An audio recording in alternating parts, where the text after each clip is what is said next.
आज सिंधुदुर्ग जिल्ह्यात मुसळधार पावसामुळे पुन्हा एकदा धोकादायक परिस्थिती निर्माण झाली आहे. वालावल परिसरातील मुरतळी मुंड्याचा कोंड भागात आज दरडसारखी घटना घडली असून डोंगरावरून घसरत आलेल्या प्रचंड दगडाने थेट सुधाकर राऊळ यांच्या घराला जोरदार धडक दिली. या धडकेत घराच्या भिंतींना मोठे तडे गेले असून सुमारे 30,000 रुपयांचे नुकसान झाल्याची प्राथमिक माहिती समोर आली आहे.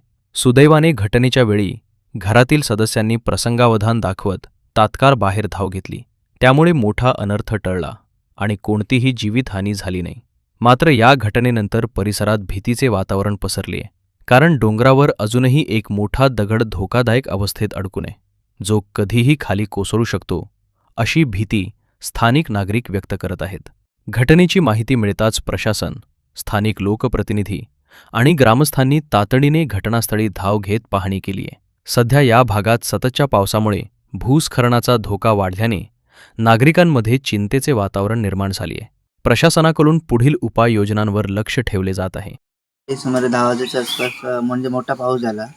त्यावेळेला ही थोडी माती पडत होती.